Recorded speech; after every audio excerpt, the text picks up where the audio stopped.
So people have been trying to define contemporary dance and dance theatre for about 40 years, and no one's quite done it yet. But I'll do it now. Dance theatre looks at this idea of bringing together the performativity of dance and theatre within a space. So some of it depends on which side the person begins on. So often with someone that's coming from a theatre perspective, it becomes physical theatre. And if it's from the dance perspective, it would be dance theatre, so it would be the inclusion of word within it or the work of a dramaturg within it. And it just takes us slightly out of that sense of dance as this kind of abstract aesthetic and places in potentially more kind of realism, places in things like narrative, but not in the balletic sense of narrative. So yeah, it kind of hit Europe in maybe kind of 20 years ago. All right. And has kind of developed from there, and there's various companies like Ultima Vers in Belgium, or Tanztheater, you know, Pina Bausch's company in Tanztheater Wuppertal. Like, I mean, they're extraordinary companies. All right, so very quick question before we break into a commercial break. Now, do you think, when we speak about dance theatre, art as general, not just theatre or dance or even sculpting, art as general, do you think the culture of Sri Lanka can be portrayed by its core? Or do you think, like what you mentioned before, does it always have to be universal? Do we have to be relative to other cultures as well? But can we stick into our Oriental culture and show it out to the world in as a whole? Because sometimes artists, they tend to stumble, they tend to not be very relative into other cultures when it comes to performing or putting out what their artistry is. So, but I think it's about having the choice to do that, having the agency of choice. This is exactly. the answer. Then this is the thing for me about permission and education. Yeah. Like, if an artist makes work and has no idea of the multiple contexts that may sit in, then they have no choice to make. Right. Because they only have the knowledge that they're given within a specific culture. Whereas if you're exposed to all these different things, then you find the niche that perhaps some aspect of your work might sit. And sometimes it might be about drawing in other influences. But without that choice, there is no, without that knowledge and chance to go out and see stuff, there is no choice. Well, hopefully provoke emotion. Doesn't matter. I saw wonderful Russian theater in Russia, in the language, in Russian language, in I don't remember where, in Spain or where, and emotion. I didn't understand anything, but they provoke emotion. So the other day I saw a wonderful Sri Lankan performer talking in Sri Lankan, moving. And she provoked an emotion, and this is enough. Yeah. This is the starting point, and then you do everywhere. So it doesn't have to have barriers of ethnicity or localities or even communities. It can just be something very random, very out of the heart. When it comes and to if the thing is, if there are those barriers, then that's probably where the work needs to happen. Exactly. Like, that's where the pieces need to be made, because those are the things that need questioning. Yeah. Adrian did a lovely thing with his students the other day outside the Goethe, where there's a very classic clown move of sweeping the audience out the way. A clown with a broom, and he'll sweep the audience out the way, and that's like a kind of fundamental classic, isn't it? A kind of special move of a clown. But he had the whole group go out into and sweep across the road and swept all the traffic. So all the tuk-tuks and everyone had started, and they slowly kind of swept their way across the road. But it was a beautiful thing, because one of the things I've noticed here is sweeping. It's a massive thing that goes on all over Sri Lanka. And you've got this thing common, where isn't it? you're always trying to, and also in the country, like where we were staying inland from Hikkaduwa, people are keeping the jungle at bay every morning by sweeping the ground around their house. Yes. And there's this, It's a great morning soundtrack. Yeah, exactly. Sweeping's a great Definitely thing. is. Rhythm, dancing with the rhythm, Definitely. singing with the rhythm, and this is a performance. And actually, that became a piece in the Biennale of one of the other artists that's here Really? in Surimadura. Amazing. Yeah, Yeah. Hannah. She really got into these brooms. And We use them. It's the one we use from Hannah. Sorry, Hannah. I think we met Hannah last week. Did you? she Oh, was right. here, Oh, yeah. great. So she's talked to you about it. Yeah. It was great. That's amazing, the fact that we can actually have the day-to-day, the intricate details of the day-to-day activities, and just turn them into artistry. That's amazing. I'm so glad that you guys are here. I'm having so much fun in the studio. I hope that you enjoyed the show as well. So because we have more of your friends out there who are waiting to be on the sets, we have to say goodbye to you, Tom, Thor and Adrian, but we'll be right back. No, They don't want to go. We're not going to leave now. no, we go back to sleep. Oh, heck 'em. All right, we are going to sweep them No, away. I have an from idea. the I have an set. idea. What you Sorry? say about when he start career breaking the TVs? Yes. Do it at home. Yes. Try Yes. it. Try It's that. very good. Unplug the TV. Not now, not now. Please wait until Yeah. GMSL Well, is over. after the program. Yeah. After the program, you can do what Adrian was In the just advert talking break. about. All right, time to sweep you guys away from the Very set. good. Okay. Okay, so we will be back after the commercial break with more of the artists who are contributing to Colombo Arts Biennale this year. So don't Still what?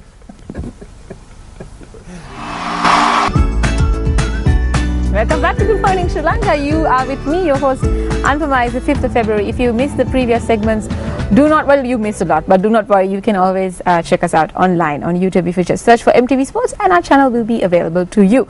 All right, so before the break, we were talking to 3 of the most interesting artists that I've seen this week. And I'm sure that these 3 will also entertain you with similarly. We have 3 more artists who are contributing to the Colombo Arts Biennale in our studios right now, and introducing you to Mahen, Hi. Pietro, and Tristan. Hi. Hello. Welcome to Good Morning Sri Lanka. Thank you. Thank you. How does it feel? Good morning. How does it feel like to be at GMSL Studios? I think it's a fantastic place. Oh yes, Yeah. absolutely. Yeah. How It's a bit does it- early though. It's a bit early for me. It's a bit early, so you're not morning people at all. I'm not a morning person. Not at no. all, not at all. I wake typically- up at about 10 o'clock Are in you the morning. serious? I'm typically going to Wow. sleep right about now. Yeah. Oh. Actually, so Okay, interesting. Pietro? Yes, I have a son, so I have to wake up very early in the morning. Right, awesome. So, how has it been like being in Sri Lanka and contributing to Colombo Arts Biennale? Is this your first time? This is my first time All right. participating in Biennale. And yeah, And, likewise. It's first time both participating and first time in Sri Lanka.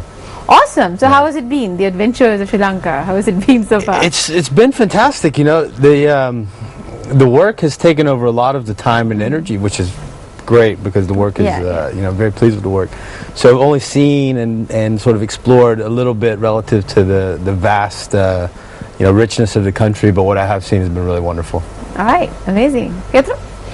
Yes, for me it was incredible because I just arrived with the plane at 5 in the morning and began to install the work because the opening of the show was the day after. So I was Wow. like 20 hours inside the GDA Pereira Gallery, mounting 400 insects of paper inside the wall, and after, fortunately, I did have the time to visit Colombo. I went also to Gale, so it's very exciting for me to be here.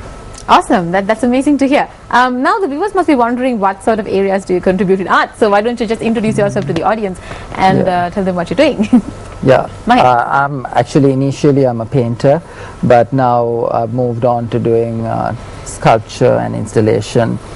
For the Art Biennale this time, I've created a kind of installation, I would say a curio cabinet, filled with soft sculptures made out of my own clothes.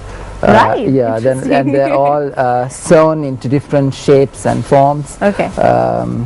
And yeah, what intrigued me to do it was to really to find a certain kind of subconscious, kind of an implicit memory, how it is traced through the material, and then how I install them in different positions. Wow, that's Yeah. amazing.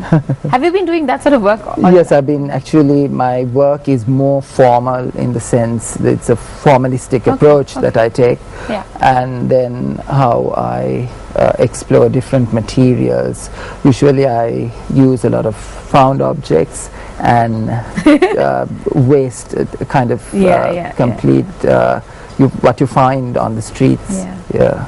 Okay. Yeah, because I feel that there's a kind of a certain fragility and a certain what do you call it, Easiness to sculpt? Yeah, easiness to sculpt. Okay. When Plasticity, there is a lot like of plasticity? Right. where when the material itself is very used and worn out. Yeah, true, Yeah. very true. That's very interesting. Okay, more on that later. I'm pretty interested in that. Pietro, what do you do as an artist? So I come from Italy, from Rome, Oh, yes. and In case you didn't. Yes. and I usually draw. I usually use paper, and I draw paper on paper. I cut paper. I make installation with paper, and paper for me it's a medium to explore history and some political issue. And so what I usually do it's to travel in different places in the world and to make some study on some different topics, usually about the subject of freedom or self-defense. Nice. And after to create some work on this kind of topic. So it's like sort of political, Right. Okay. social work. Amazing. That's amazing. That's wonderful to have you here. Yes, go ahead, Tristan. Yeah, so actually I'm trained as an architect, Okay. and my practice is both art and architecture. And I do a lot of work, actually, and I work in a lot of mediums, so it's sometimes a little hard to define what I do. Where you exactly stand? Yeah, well, not where I stand. I know where I stand, but what I do is maybe a little bit more fluid, which intentionally so, right? Because you know, my work is always changing. It's rapidly evolving, which I think makes it a little bit hard to define. But relative to this project and to the Biennale, the work is fundamentally about a sort of pre-language material spatial experience, right? And so you know, maybe where my work is a little bit different. I mean, maybe if we want to start some dialogue, right? Yeah. Where my work is a little bit different is that it's intentionally non-referential, right? Or it becomes self-referential, so it's not about the reference and the sort of experience of the reference. It tries to go beyond that and to become somehow more universal as an experience, right? In terms of a human experience of a space. And so one thing that I'm really interested in is the idea of transformation, and that can be the transformation of a space, it can be the transformation of a material, or it can be the transformation of an experience. And my work is absolutely not performance art. You know, like the three amazing fellows that we heard earlier, they really, you know, were performing even on the show. But I think of the work as performative. Yes. Right? Because really it's about how does it create the viewer, how does it turn the viewer into a performer, right? So if my work is successful as sort of large spatial installations, what it would do is in and of itself transform and create a series of readings, right? These sort of pre-linguistic readings. Right. But what it would also do is it would create an opportunity for the user or the sort of viewer, the audience, to become part of the performance of the piece, right? To really become agents and sort of immersive in the piece. And so maybe that's how I would start to draw some threads or linkages between what, you know, all of the artists are doing. Of course, that's amazing. That's wonderful. So far, how has it been like working in the Colombo Arts Biennale until this day? Was it a good experience? Yes, it was definitely a good experience in a sense. For me to work also with Pietro is just next to me. And then but talking as a Sri Lankan, it's very interesting to see all sort of new aspects of art coming into. Because the thing is, we have a lot of we have a few galleries, and the galleries are predominant. They predominantly represent local artists, and we don't have a chance to mingle with international artists. So I think the Biennale has really come out to accentuate that aspect of the problem. Well, that's the whole point of having the Colombo Arts Biennale, I think. The theme this year is making history. How do you and your work contribute to the theme? Shall I start?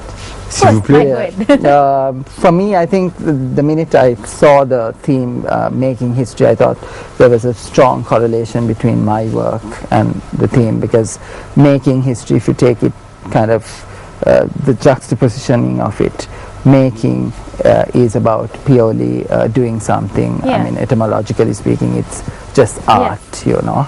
And then for me, my work is also spontaneous. It's almost like a child play. You just keep on doing things. There's no end or there's no beginning, you just mold it. And then when it's followed by a history, how is that exploration feeds in